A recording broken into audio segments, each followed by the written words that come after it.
Current में जो कुछ चल रहा है फिलहाल इस वीडियो में हम वो सारी अपडेट्स लेने की कोशिश करेंगे, मैक्सिमम अपडेट लेने की कोशिश करेंगे। जितने हमने सवाल यहाँ पे दिए हैं, 7 सवाल दिए हैं, तो कम से कम 10 सवाल से ज़्यादा हम इस वीडियो में क्लियर करेंगे। हाँ, ऊपर जो लिख रखे हैं वो तो आएंगे ही आएंगे। उसके अलावा जब हम स्लाइड बना रहे थे उसके अलावा जितने हमें सवाल लगे इम्पोर्टेंट, हमने उनको भी इंक्लूड करा है। सबसे पहला जो सवाल है वो है सीसीएस यूनिवर्सिटी एडमिशन को लेकर। कैफ़े पे अभी भी बहुत से बच्चे आते हैं पूछने के लिए कि भाई प्राइवेट एडमिशन कब शुरू होंगे, हमारा रेगुलर नहीं हो पाया। हम उन्हें बताते हैं कि भाई जल्दी ही एक अपडेट आई थी जिसमें बताया गया था कि ट्यूसडे में, देखो ट्यूसडे में एक न्यूज़पेपर में खबर आई थी जिसमें लिखा था कि self finance degree college welfare association ने एक पत्र लिखा है कुलपति जी, राज्यपाल जी और यूजीसी चेयरमैन को। और उन्होंने लिखा है कि भाई सर्वर डाउन होने की वजह से या फिर आपके जो प्राइवेट कॉलेज हैं उनमें 50% से भी कम सीटें भरी गई हैं, उनको एक अंतिम मौका दिया जाए जिससे कि जो बच्चे वंचित रह गए हैं फॉर्म भरने से, एडमिशन लेने से, उनको एक मौका दिया जाए। ठीक है ना। तो जो भाई विचार कर रहे हैं, कुछ भाई इसलिए भी भरेंगे अगर इस बार फॉर्म खुल गए, प्राइवेट से इस बार मतलब स्विच कर जाएंगे वो रेगुलर फॉर्म पे, चाहे तो प्राइवेट कॉलेज में लेना पड़े, क्योंकि इस बार स्मार्टफोन वगैरह देगी सरकार, क्योंकि प्राइवेट वालों को तो वो मिलेंगे नहीं, ऐसी कोई स्कीम नहीं आई। हालांकि आने वाले टाइम में वो चाहे आ जाए कि भाई प्राइवेट को भी मिलेंगे, लेकिन फिलहाल ऐसी कोई अपडेट नहीं है, सिर्फ रेगुलर वालों को मिलेंगे। रेगुलर से जो एडमिशन हुए हैं, चाहे वो प्राइवेट कॉलेजों में हैं चाहे सरकारी कॉलेज में, तो बहुत से बच्चे जो प्राइवेट करने वाले थे वो स्विच कर जाएंगे प्राइवेट प्लान अपना रेगुलर प्लान में। ठीक है ना। तो इसलिए भी पूछ रहे हैं। तो भाई अंतिम मौका आपको मिल सकता है, हमारी वेबसाइट रेगुलर चेक करते रहें, या फिर अगर आपको जानकारी है तो admission.ccsweb.in चेक करते रहें, उसी पे सारी अपडेट आएगी। जैसे ही एडमिशन का पोर्टल खुलेगा एक सेपरेट वीडियो से जरूर बताया जाएगा, तुरंत बताया जाएगा जब भी खुल जाएगा। बाकी जो हमारी रेगुलर अपडेट होती है उसके माध्यम से तो बताया ही जाएगा, बाकी उससे भी पता चल जाएगा। ठीक है। फ्री टैबलेट और लैपटॉप स्कीम के बारे में फिलहाल जो अपडेट चल रही है उसके बारे में हम क्लियर कर देते हैं। ये एक लेटर है, ठीक है, ये इस तरीके से लेटर है। जो यहाँ पे पार्ट था वो ये रहा और जो यहाँ पे पार्ट था वो ये रहा, ऊपर नहीं आ सका इसलिए हमने यहाँ पे लिख दिया। अभी क्या है, सबसे पहली चीज आप ये देखो, सेवा में समस्त प्राचार्य सचिव निदेशक समस्त संबद्ध महाविद्यालय संस्थान चौधरी चरण सिंह विश्वविद्यालय मेरठ, इसे ना भी पढ़ो तो कोई दिक्कत नहीं है। प्रदेश के, देखो विषय क्या है, प्रदेश के युवाओं के तकनीकी सशक्तिकरण हेतु टैबलेट या फिर स्मार्टफोन वितरण योजना को लागू किए जाने के संबंध में। तो इन्होंने लिखा है कि भाई इसमें जो इंपॉर्टेंट है वो ये चीज है। इसमें देखो यहाँ पे लिखा हुआ है कि महाविद्यालय संस्थानों द्वारा आज दिनांक 6 दिसंबर तक भी नोडल अधिकारी का नाम नामित करते हुए सूचना उपलब्ध नहीं कराई गई है, जो कि खेद का विषय है, जिसके अभाव में स्थान महाविद्यालय द्वारा छात्र छात्राओं का डेटा वेरिफिकेशन नहीं हो पा रहा है। कुल बात क्या है समझाएंगे अभी थोड़ा सा इसे, और ये आगे भी पढ़िए। इसमें लिखा है कि उक्त के क्रम में माननीय कुलपति जी के आदेशानुसार आपसे पुनः अपेक्षा की जाती है कि आप अपने अपने महाविद्यालय संस्थान विभाग में नोडल अधिकारी नामित करते हुए उसकी सूचना तत्काल 7 दिसंबर 2021 साढ़े 3 बजे तक ईमेल आईडी ये दी हुई थी संलग्न एक्सेल सीट पर सॉफ्ट कॉपी में उपलब्ध कराना सुनिश्चित करें। यदि किसी भी महाविद्यालय संस्थान या विभाग द्वारा समय पर सूचना उपलब्ध नहीं पूर्ण विवरण सहित नहीं कराई जाती तो उसका नाम शासन को परिचित नहीं किया जाएगा, जिसका समस्त उत्तरदायित्व संबंधित महाविद्यालय संस्थान संचालित किए जा रहे हैं। तो वह दोनों महाविद्यालय संस्थानों में अलग अलग नोडल अधिकारी नामित करते हुए सूचना उपलब्ध कराना सुनिश्चित करें।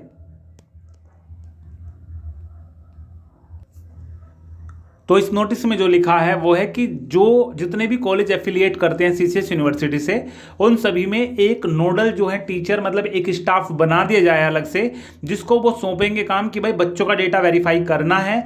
और सबके जितने भी मान लो 100 कॉलेज उनके अंडर में है तो 100 के 100 को नाम वगैरह और एक्सेल सीट पे जो इनको बोला गया था, ठीक है, वो पब्लिकली नहीं करा गया, लेकिन जो बोला गया था हमने एक नोटिस पढ़ के भी बताया था जिसमें बता रखा था, ठीक है ना। पिछला जो नोटिस था उसमें ऐसा है कि इसी मेल आईडी पे उनको डिटेल देनी है, वो सब चीज़ें वेरीफाई होंगी, उसके बाद सारी प्रक्रिया जो है चालू रहेगी। और इसमें एक चीज़ और क्लियर करें कि भाई इसमें टैबलेट और स्मार्टफोन वर्ड का यूज होता है, जितने भी नोटिस आते हैं या फिर न्यूज़पेपर की कटिंग आती है तो टैबलेट वगैरह या फिर स्मार्टफोन, बस यही चीज़ें मिलेंगे। बाकी लैपटॉप वगैरह की तो अभी क्लियर नहीं है, शायद वो ना मिले। और बस टैबलेट और स्मार्टफोन के बारे में ये चीज़ बता रखी है। स्कॉलरशिप की जो अपडेट है, फिलहाल कॉलेज ने डेटा मांगा है सारे बच्चों का जिन्होंने भी फॉर्म भर दिया है कि भाई आपको भेजना है, ये जल्दी से जल्दी भेज दे 10 तारीख को, मतलब आज 1 बजे तक ये चीज़ भेजनी है। ये चीज़ भेज दे, क्योंकि ऐसा है कि अब जो है लास्ट डेट बढ़ा के कर दी 10 जनवरी। तो ऐसा नहीं है कि 10 जनवरी तक सारे डेटा भेजे जाएंगे, धीरे धीरे भेजते रहेंगे और फिर बाद में 15 जनवरी या फिर 20 जनवरी से स्कॉलरशिप आने शुरू होगी। ऐसा नहीं होने का। जिनके जो डॉक्यूमेंट है पहले वेरीफाई हो जाएंगे, फॉरवर्ड कर दिए जाएंगे, उनको पहले स्कॉलरशिप मिल जाएगी और बाद में जो भरते रहेंगे उनके अकाउंट में भी वैसे ही ट्रांसफर होती रहेगी। ठीक है ना। तो इस तरीके से होगा जिससे कि सर्वर पे भी लोड ना पड़े और धीरे धीरे सारा काम निपट जाए। इसी के लिए उन्होंने बोला है कि भाई जितने बच्चों का डेटा है वो जल्दी से फॉरवर्ड करे 10 तारीख तक, क्योंकि इस लोट वाले को जिनके अभी तक भर गए हैं उनको जल्दी ही स्कॉलरशिप मिलनी शुरू हो जाएगी। ठीक है, ये चीज़ हो गई एक। तो अभी यूपीएसआई आंसर की आज आई है, लेकिन जब आप वेबसाइट पे चेक कर रहे हो या तो ये आ रहा है लिखा हुआ, ये भी नहीं अगर आ रहा है तो आपका जो वेब पेज है सही तरीके से खुल नहीं रहा है, बहुत ज़्यादा स्लो हो रहा है, या फिर कुछ ना कुछ दिक्कत आ रही है जो उस पर तरीके से आना चाहिए। सब चीज़ें लिखी हो कि आपकी परीक्षा की तिथि, शिफ्ट कौन सी है, डेट ऑफ बर्थ क्या है, वो सब चीज़ें जो है इधर की तरफ आ रही हैं या फिर टेढ़ी मेढ़ी आ रही है, सही तरीके से फॉर्मेट नहीं हो रहा है। तो थोड़ी बहुत देर में वो सही हो जाएगा। हालांकि अभी जो है बच्चों को पता चला कि भाई आई है आंसर की, तो सब जने उस पर लग गए, तो वो सर्वर एरर दे दिया उसने। लेकिन जैसे ही आप सुबह को चेक करोगे तो आराम से चेक कर पाओगे, या फिर लेट रात आज चेक कर पाओगे उसे कि क्या हो रहा है। ठीक है ना, क्या आपका स्कोरिंग रही है, सारी चीज़ आप चेक कर पाओगे। बाकी हमारी जो वेबसाइट है onlineforminfo.com, इस पर हमने लिंक भी डाल दी है, आंसर की देख पाओगे, आपत्ति दर्ज इससे कर पाओगे। ऑफिशियल नोटिस ये है, लिख दिया हमने कि उत्तर कुंजी जो है 10 दिसंबर से 16 दिसंबर रात्रि 12 बजे तक वेबसाइट पर उपलब्ध रहेगी। अगर आप 17 तारीख को इसे चेक करोगे आंसर की कोई, तो ये हट चुकी होगी वहाँ से। 17 तारीख होते ही मतलब 16 तारीख को रात को 12 बजे कर 1 मिनट पर 12 बजे के वेबसाइट बंद कर दी जाएगी, मतलब लिखा आ जाएगा वहाँ पे कि 10 से 16 तक ये अवेलेबल थी, उसके बाद हटा ली गई है। तो अगर किसी को किसी सवाल में कन्फ्यूजन लग रहा है कि सवाल गलत था या फिर उत्तर गलत था, आंसर की में अलग दे रखा है, तो उसके लिए आप जो है जो आपत्ति दर्ज कर सकते हो अपनी। ठीक है ना, बोल सकते हो वहाँ पे कि भाई इस तरीके से ये है। ठीक है, अभी लिंक थोड़ी काम कम कर रही है, नहीं तो हम आपको थोड़ा प्रोसीजर बता देते कैसे होगा। बाकी यूपी पुलिस और दिल्ली पुलिस के लिए ग्रुप में सवाल पूछे जा रहे हैं कि कब ये आएगी। देखो भाई, यूपी पुलिस की तो बता रखी है न्यूज़पेपर की, हम अनऑफिशियल अपडेट बता रहे हैं कि भाई 20 दिसंबर तक आने की संभावना है। दिल्ली पुलिस में जितनी भी अभी न्यूज़पेपर में अपडेट है वो फेक है, मतलब बनाई हुई है। न्यूज़पेपर में ऐसी कोई अपडेट नहीं आई कि भाई जल्दी ही आ जाएगी अभी जो इसकी रिक्रूटमेंट है। तो दिल्ली पुलिस का तो कुछ नहीं है अभी फिलहाल, यूपी पुलिस का है। यूपी पुलिस का दिसंबर माह के अंत तक आने की संभावना है, 20 तक अभी बताया जा रहा है, लेकिन दिसंबर के अंत तक आप मान के चलो, क्योंकि जल्दी से जल्दी फिर वो कराएंगे भी, चाहे तो फॉर्म ही भरवा ले, पेपर करा ले, रिजल्ट को पेंडिंग कर देंगे या जो भी चीज़ है, मतलब कुल मिला के भर्ती तो आएगी, आप सब भी जानते हो। ठीक है ना, इलेक्शन है तो इधर की तरफ भर्ती करा के वो चाहे तो बीच में इलेक्शन की वजह से बाद में कराएं, वो जब वो इलेक्शन वगैरह हो जाए। ठीक है ना, तो भर्ती जल्दी आएगी, अब तैयारी पे आप लग जाओ। बाकी जितनी ऑफिशियल अपडेट आएगी आपको सूचित करते रहेंगे। बैक फॉर्म के बारे में आप लोग पूछते हो कि कब आएंगे, तो भाई बैक फॉर्म की ऐसी बात है, बैक फॉर्म भी दिसंबर में आने की संभावना है। जैसे ही आएंगे आपको सूचित करेंगे। ये वेबसाइट है, इसे अगर डालोगे आप अपने ब्राउज़र पे तो आपको दिखा देगा कि कौन कौन सी क्लास के बैक फॉर्म चले हैं। और इसके अलावा हमारी वेबसाइट पे भी आप रेगुलर विजिट कर सकते हो। ये वेबसाइट है जिस पे हम आपको बता देंगे, हिंदी में लिख देते हैं वहाँ पे कि भाई चले हैं या नहीं चले हैं, हम वहाँ पे भी लिख देंगे, हम भी रेगुलर से चेक करते हैं। और बैक एग्जाम का रिजल्ट के बारे में आप लोग पूछते हो, ग्रुप में बहुत सारे मैसेज आते हैं कि भाई हमसे पूछते हैं कि बैक एग्जाम दिया था, रिजल्ट कब आएगा। तो भाई वेबसाइट पे चेक किया करो आप बैक एग्जाम का रिजल्ट। ठीक है ना, ऐसा है अगर किसी भाई ने बीए का कोई बैक पेपर दिया था फर्स्ट ईयर का, और किसी ने एमए का बैक पेपर दिया था, अब किसी ने बीएससी का बैक पेपर दिया था, किसी का पुराना बैक पेपर है, तो हम ये सब चीज़ें चेक नहीं कर पाएंगे। आपको हमने वेबसाइट बता रखी है, हमने इस वेबसाइट पे बैक फॉर्म वो जो लिंक है वो डाल रखी है, उस पर जाके रिजल्ट पे क्लिक करके सीधा आप अपना रोल नंबर डाल के चेक कर लो। अगर उसके बाद भी कोई दिक्कत आती है, स्क्रीनशॉट खींच के हमें ऑनलाइन फॉर्म इन्फो लिख के उस पर सर्च कर लो टेलीग्राम पे, तो हमारा पर्सनल है ये ऑनलाइन फॉर्म इन्फो। और जो हमारा पब्लिक है OFI ग्रुप आप सर्च करोगे तो पब्लिक जो हमारा ग्रुप बना हुआ है वो ये है। ठीक है ना, तो आप भेज सकते हो हमें, हम चेक करके आपको अलग से बता देंगे। ये जो अपडेट है भाई, ये बहुत दिनों से हम चाह रहे हैं कि आपके साथ शेयर करें, लेकिन ध्यान नहीं रहती। आज हमने अलग से लिख ली थी ये। तो नवोदय विद्यालय के फॉर्म चल रहे हैं। पहले इसकी तारीख पिछले महीने में ख़त्म होने वाली थी, लेकिन अभी डेट बढ़ा दी गई है और 15 तारीख तक अब ये फॉर्म भरे जाएंगे।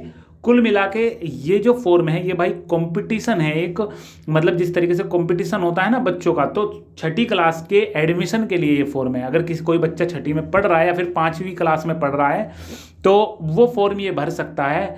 कुल मिला के जो नवोदय विद्यालय होता है ना, देखो जो एक छोटा बच्चा होता है, मान के चलो आपका कोई जानकारी में है 6 क्लास में कोई बच्चा छोटा, तो उसका फॉर्म भरना बहुत सही रहेगा ये। या फिर 5वीं क्लास में है वो पढ़ रहा है, उसका फॉर्म भरना जरूरी रहेगा। कैसे? देखो इसमें जो पेरेंट्स होते हैं वो इतना ध्यान नहीं दे पाते, बहुत कम पेरेंट्स होते हैं जो बच्चों का ध्यान रख पाते हैं, लेकिन बहुत से पेरेंट्स होते हैं जिनको थोड़ा सा अपने काम से उन्हें फुर्सत नहीं मिलती। तो ये क्या करता है नवोदय विद्यालय में, जब आप फॉर्म भर लोगे तो बच्चे का पेपर होगा। बच्चे का पेपर होने के बाद उनको क्या है, अगर वो पास हो जाते हैं तो कॉलेज में एडमिशन के लिए बुलाया जाएगा। और सरकारी होता है ये, तो फीस वगैरह कम होती है जैसा कि हमने सुना है। और इसके बारे में ये सुन रखा है कि बच्चे के अंदर क्या टैलेंट है, स्पोर्ट्स उनको खिलाए जाते हैं। स्पोर्ट्स के टाइम पे उनसे मतलब एक डिसिप्लिन में रहना सिखाया जाता है। सुबह के टाइम एक्सरसाइज उनको कराई जाती है। मतलब कुल मिला के एक डिसिप्लिन बना दिया जाता है उनका कि भाई डिसिप्लिन में किस तरीके से रहना चाहिए, वो सारी चीज़ें उनमें डेवलप कर दी जाती है आदतें। तो ये मतलब कुल मिला के एक अच्छी चीज़ है। अगर आपको इसके बारे में और कुछ जानना हो तो यूट्यूब पे बहुत सारी वीडियो पड़ी होंगी, अपने किसी टीचर से पता करें। लेकिन 15 तारीख तक है भाई। बहुत सारे बच्चों को गार्जियंस के फ़ोन आते हैं, बहुत सारे बच्चे भी आते हैं कि भाई मेरे पापा जी ने भेजा है, हमें फॉर्म भरना है। तो एक फॉर्मेट निकलता है, हम आपको चाहें वो अवेलेबल करा देंगे। अगर किसी को चाहिए तो हमें ग्रुप में मैसेज कर लेना, तो हम आपको प्रोवाइड करा देंगे। वो उस फॉर्म को पूरा भरना होता है आपको। उसमें 3री क्लास की, 4थी क्लास की और 5वीं क्लास की डिटेल भरनी होती है। जैसे कि आप कौन से कॉलेज से कर रहे हो, आपका कॉलेज रूरल एरिया में है या अर्बन एरिया में है, मतलब शहरी एरिया में है या ग्रामीण एरिया में है। और भाई उसमें कि आपने कब एडमिशन लिया था 3री क्लास में, कब पास हुए, फिर 4थी क्लास में कब एडमिशन कब पास, कौन से कॉलेज से किया, कॉलेज किस जिले में है, किस गांव में है, ये सब चीज़ें पूछी। सिंपल सा फॉर्म है, सिंपल सा फॉर्मेट है, ठीक है ना। तो इसके बारे में सोच लेना। अगर कोई जानकार हो आपका 6ठी क्लास में, आपका कोई चाचा का लड़का या फिर कोई भी हो, ठीक है ना, समझ रहे हो ना।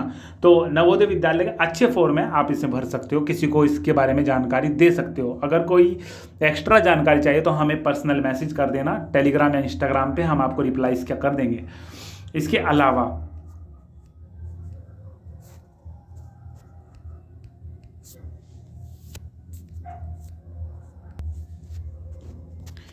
स्कॉलरशिप का जो स्टेटस है, स्कॉलरशिप के स्टेटस अगर देखने के, बहुत से बच्चे पूछते हैं कि हमारे स्कॉलरशिप में फ़िलहाल क्या चल रहा है। हमने तो बहुत पहले फॉर्म भर दिया था।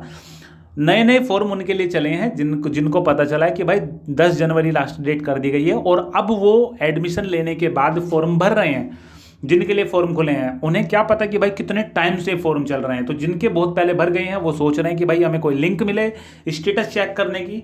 देखो हमने अपनी वेबसाइट पे पुरानी लिंक डाली हुई है, इससे आप चेक कर सकते हो। ऑफिशियल वेबसाइट ये है जिससे आप खुद से चेक कर सकते हो। लेकिन अभी जो लिंक आएगी वो आएगी 2021-22 वाली, ठीक है ना। तो भाई ये लिंक जो है, ये जब आप अपना फॉर्म में लॉगिन करते हो ना, तो लॉगिन करने के बाद ये लिंक यहाँ पे आने लगेगी कि स्टेटस देखें। यहाँ पे जहाँ पे वो आता है लिखा हुआ, जहाँ पे वो आता था लिखा हुआ, वो प्रारंभिक परीक्षण अभी पूर्ण नहीं हुआ है, कृपया 3 कार्य दिवस तक प्रतीक्षा करें, वो चीज़ आती थी ना। तो यहीं पे आ जाएगा स्टेटस लिखा हुआ, लेकिन नहीं आ रहा है अभी। क्यों नहीं आ रहा है? क्योंकि अभी फॉर्म चल रहे हैं। जैसे फॉर्म भरने खत्म हो जाएंगे तब जाके आपका यहाँ पे स्टेटस आएगा। और हो सकता है जिनके फॉर्म पहले भरे हुए हों वो उन पे आ भी रहा हो। तो हमने ताज़ा ये करा है, जैसे ही हमें इसके बारे में कोई भी सूचना मिलेगी स्टेटस देखने से रिलेटेड, तुरंत हम अपनी वेबसाइट पर यहाँ पे डाल देंगे। ऊपर वाला हटा देंगे 18-19 और नीचे हम इंक्लूड एक कर देंगे कि सत्र 2021-22, ठीक है ना। तो ये चीज़ चेक कर लेंगे, वहाँ से आप रेगुलर डायरेक्ट चेक कर सकते हो। अपना फॉर्म को आप लॉगिन करके देख लें, यहाँ पे आ जाएगा ऑटोमेटिक लिखा हुआ कि स्थिति देख लें, अपने जो स्कॉलरशिप फॉर्म है उसकी स्थिति देखें, तो देख लेना वहाँ पे, ठीक है ना। राजस्थान होमगार्ड रिक्रूटमेंट, आज इसका अमर उजाला न्यूज़पेपर में आया था। हम इसे नहीं डालने वाले थे, नाम इसको बताने वाले थे, क्योंकि भाई इसकी जो वैकेंसी है ना, कुल ये जो वैकेंसी है ये है बहुत कम वैकेंसी। हमने इसमें लिखी थी, ये रही 135 टोटल वैकेंसी है, जिसमें कांस्टेबल की 111 है, और ड्राइवर की 20 है और बिगुलर और ड्रम मैन की है 4 वैकेंसी। ठीक है, जो भी आप जिसमें भी भरोगे उसका सर्टिफिकेट चाहिए होगा। जैसे कि ड्राइवर में भरोगे तो 8वीं के साथ लाइट मोटर व्हीकल होना चाहिए, कांस्टेबल में भरोगे तो 8वीं चाहिए, और बिगुलर और ड्रम मैन में भरोगे तो इसका सर्टिफिकेट चाहिए। ठीक है ना, ये चीज़ हो गई। 8वीं इसमें ज़रूरी है, 8वीं की क्लास 8वीं का होना चाहिए। अब उम्र की बात करें तो आपकी जो उम्र है वो इनके बीच में आनी चाहिए। अगर आप मेल कैंडिडेट्स हो, अगर फीमेल हो तो इनके बीच में आनी चाहिए। कुल मिला के अगर आपकी डेट ऑफ बर्थ 1 जनवरी 2002 है तो आप भर पाओगे, लेकिन इसके बाद की अगर डेट ऑफ बर्थ है, मान के चलो 2 जनवरी 2002 है, तो नहीं भर पाओगे। इनके बीच में आनी चाहिए आपकी जो उम्र है, इन दोनों के बीच में, अगर फीमेल हो तो भी, मेल हो तो भी। और जो लास्ट डेट है वो है इसकी 15 दिसंबर तक ये भरे जाएंगे। हमने ये बता दी, पोस्ट वाइज डिटेल बता दी। हाइट इसमें 168 चाहिए मेल की, 152 चाहिए फीमेल की। 5 किलोमीटर की रनिंग होगी, मेल करेगा उससे 25 मिनट में पूरी और 35 मिनट में करेगी फीमेल पूरी। और जो फी है इसकी जनरल अदर स्टेट के लिए 500 रुपये, मतलब अगर आप SC कैटेगरी से हो तो अदर स्टेट मान के आपको जनरल काउंट करा जाएगा राजस्थान में। ठीक है, और बाकी अगर वहाँ का कोई है कैटेगरी तो उनको आरक्षण मिलेगा और 400 रुपये उनकी फीस होगी। अगर EWS है, देखो बहुत से बच्चे एक सवाल पूछते हैं कि हम राजस्थान में फॉर्म भरेंगे EWS लगा के। भाई EWS अगर आप लगाओगे तो सिर्फ अपने ज़िले में आप फॉर्म भर सकते हो। EWS से आपको अपने ज़िले में आरक्षण प्राप्त होगा, दूसरे ज़िले में आपको क्यों कोई अपनी वैकेंसी देगा। ठीक है ना, तो आपकी 5% वैकेंसी होगी। अगर आपकी जितनी भी वैकेंसी हैं, अगर आप 135 पे 5 मत लगाना, आप अगर कांस्टेबल में भर रहे हो तो 111 पे लगाना। और अगर इसमें भी जनरल की मान के चलो 50 वैकेंसी है तो उस पे लगाना, क्योंकि जनरल कोटे वाली वैकेंसी की 5% आपको मिलेगी। ठीक है ना, तो ये फीस वगैरह की हो गई। और लास्ट में हम आते हैं गिव अवे पे। तो गिव अवे का जो अनाउंस हो जाएगा हम संडे में कर देंगे, और जो वो लिंक है डिस्क्रिप्शन में वो हम चेंज कर देंगे, क्योंकि अब बस जो कमेंट होंगे इसके नीचे सिंगल कमेंट करना, डबल मत करना, तो क्योंकि डबल वाली एंट्री इनवैलिड हो जाएगी। तो उसमें जो है नीचे की तरफ कमेंट जो है इस वीडियो के नीचे जो कमेंट है उनमें से एक कमेंट को छांटे जाएंगे, 3 कमेंट को, और जिनके कमेंट होंगे उनको ही हम जो प्राइस वगैरह वो मिलेगा। ठीक है, अब एक चीज़ और है इसमें, एक चीज़ और हम क्लियर कर दें कि जो इसके नीचे सवाल पूछे जा रहे हैं ना, जैसे कि किसी भाई ने पूछा है स्कॉलरशिप की लास्ट डेट क्या है, तो उसे हम मतलब विनर नहीं मान सकते। ठीक है ना, मतलब जो सवाल पूछ रखा है, क्योंकि सवाल का क्या होता है, बच्चे क्या करते हैं वीडियो के नीचे, अभी हमने मान के चलो बैक फॉर्म के बारे में बताया या जिसके बारे में भी हमने बता दिया, तो इसके नीचे भी आपको बहुत सारे कमेंट मिल जाएंगे कि भाई इसके बारे में बता दो, क्योंकि वो वीडियो नहीं देखते। तो वीडियो नहीं देखोगे तो वो चीज़ हम नहीं चाहते थे कि वीडियो कोई ना देखे। ठीक है ना, तो हम जो इसके नीचे कमेंट है और जो कमेंट बस बता रखा होगा, मतलब सवाल से अलग होगा, वो हम वो चीज़ जो है काउंट करेंगे। ठीक है ना, और परसों को हम विनर अनाउंस कर देंगे, जैसे करेंगे सब आपके सामने लाइव होगा। हमें भी नहीं पता कि इसका नाम आ जाए। फिलहाल 62 के आसपास इसमें कमेंट है जो कि वैलिड है। इसके अलावा जो भी इसमें विनर रहेगा उनके, हमारी वेबसाइट है ऑनलाइन फॉर्म इन्फो, यहाँ पे उनके फ़ोटो डाल देंगे हम, फोटो रहेंगे उसके कम से कम 1 सप्ताह तक। ये वीडियो हट जाएगी, यहाँ पे फोटो रहेंगे। ठीक है ना, और दूसरी चीज़ उन्हीं के फोटो जो यहाँ पे लगेंगे वो यहाँ पे हम जो इंस्टाग्राम की टाइल्स होती हैं, ये 3 फोटो यहाँ पे भी लगा देंगे लिख के कि भाई हमारा जो फर्स्ट गिव अवे था उसके विनर थे ये। ठीक है ना, तो फिलहाल 3 विनर अब छाटेंगे। हमारा प्लान था कि 6 विनर छाटे, लेकिन फिलहाल हमने उसमें वीडियो में भी बोला था कि अगर थोड़ा सा प्रबंध नहीं हो पाता है या फिर हम चाहें कि स्टार्टिंग में, मतलब ऐसा कुल मिला के भाई बात कुछ ऐसी है कि स्टार्टिंग में हम 3 ले रहे हैं, क्योंकि थोड़ा सा स्टार्टिंग है तो थोड़ा सा हम इस तरीके से चला के देखेंगे। फिर तुरंत ही 10-15 दिन बाद हम नया जो है गिव अवे निकाल देंगे, लगभग 10 दिन के अंदर उसको भी अनाउंस कर देंगे। ठीक है ना, तो ये अपडेट थी भाई इस वीडियो में। बाकी अगर कोई आपका सवाल है तो कमेंट करना, कोशिश करेंगे जितना जल्दी हो सके आपके सवालों के कमेंट के रिप्लाई करने की। वीडियो के डिस्क्रिप्शन में टेलीग्राम ग्रुप की लिंक है, ज्वाइन कर लेना, क्योंकि जैसे ही छोटी मोटी अपडेट आती है तुरंत से आपको सूचित किया जाता है। तो इस वीडियो में यही, बाकी कोई भी इंपॉर्टेंट अपडेट आई तो सेपरेट वीडियो में बताया जाएगा। और अगर मतलब कंबाइन वीडियो करके डेली तो हम रेगुलर अपडेट करते ही रहेंगे आपको। ठीक है ना, तो भाई यही अपडेट थी, बाकी कोई सवाल हो तो कमेंट करना।